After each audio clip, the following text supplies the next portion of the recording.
the more it's urgent that I make it, because as time goes on, like the last video you saw from me, I was in my road trip, and my road trip is called the Connections Tour, and I'm just traveling to my place in Alabama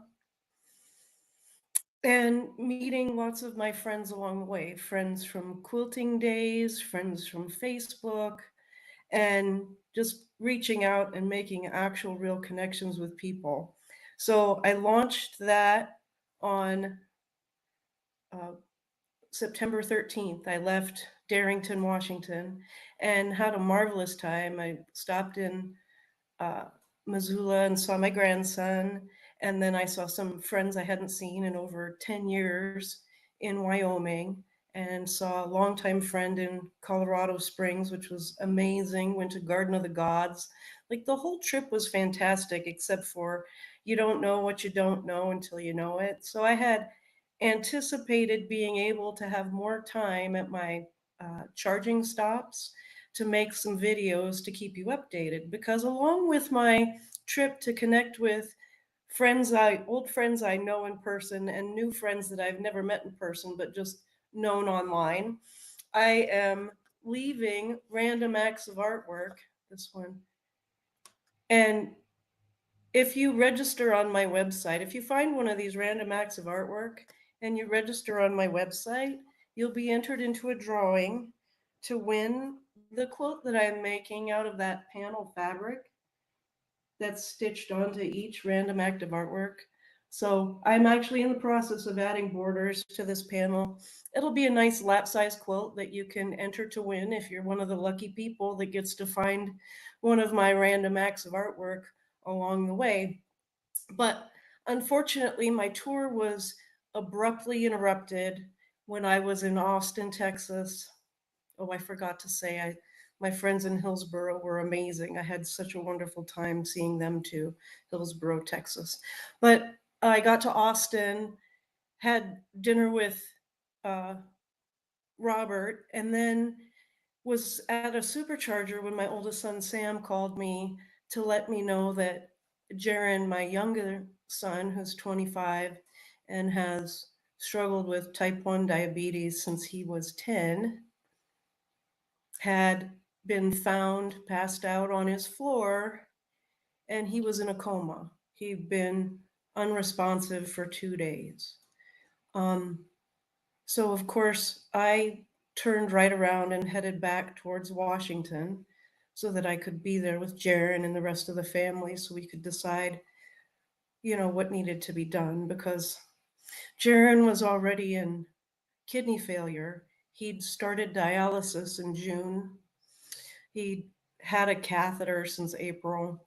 And in August, he had fallen. Now I believe he probably had a low blood sugar episode when he fell, and broke his neck. And so after he broke his neck in August, that seriously, I think he was suffering from depression and whatnot. And unfortunately, he just wound up in a coma, and he was unresponsive. He could open his eyes, but he couldn't track. Could feel pain, like at whenever the staff at the hospital would mess with him, he would arch his back and moan or scream. It was terrible. He was, I think he was admitted, he was in the emergency room for a whole day before they admitted him to the hospital. And then he was in the hospital from Tuesday night.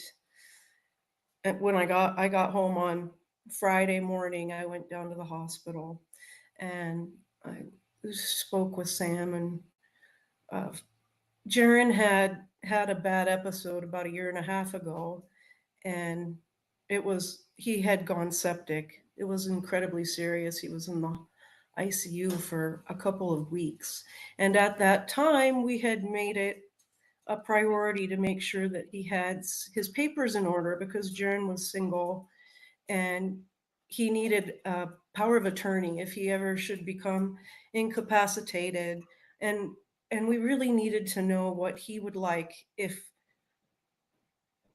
that should happen, and also what he would like when he passed, which you don't have to usually talk to your 25-year-old about. But fortunately, we had. And so he had given his brother Sam power of attorney. And so we were able to relieve him of his suffering. And he passed away on September 26th. He was in the hospice wing of the hospital for, I think, 4 days. And it was an incredible blessing that he passed quickly, because from all of my research and reading, I had been anticipating that it could take up to 3 weeks. And that time in the hospital with him really has to be the hardest thing I've ever done in my entire life. And I've done some hard things. So that's my excuse for not keeping up with the Connections Tour and the Random Acts of Artwork, but it doesn't mean it's the end. So I'm still planning to continue my trip, not until like late November, because I have stuff going on here in Missoula with the grandkids, and a memorial for Jaron in Washington, and some stuff in early November in Washington. But I will be headed back out on the road again, reconnecting and connecting anew with new people, sharing my little random acts of artwork and my message to the world that you own yourself. You own yourself, and it's up to you. There's nobody going to save you. You have to save you. If you need support, I'm really good at that. And I've done a lot of really hard things. One of the things that has prevented me from doing this video sooner was on September 26th, as well as Jaron passing away, that horrible Hurricane Helene hit North Carolina. And because I've spent so many years traveling and teaching quilting, I have a lot of connections, real life connections with people. And I have quite a few friends that were affected directly by that. And it was pretty extra traumatic for me, because it's so much like the Oso landslide, where my parents and my oldest daughter Delaney and her fiance were killed in 2014. And watching all the news coming from my connections and from the news media and everything else has filled me with so much grief and sorrow. But also, I want to extend the offer that if anyone needs a hand to hold as you go through the grief process of that loss that came from your catastrophic natural disaster, please don't hesitate to reach out to me. I'll be happy to hold your hand. There's nothing anyone can do to make you feel better. But sometimes just having someone there feeling crappy with you makes you feel better. I don't know. Anyway, that's what I have to tell you. Just reach out. Thank you for following and liking and sharing. And I hope to be much more active and maybe share some wisdom that will be helpful for all of you that follow me, and any that might want to start following me. And then also look for the Random Act of Artwork. I'm not going to draw for this quilt until next August.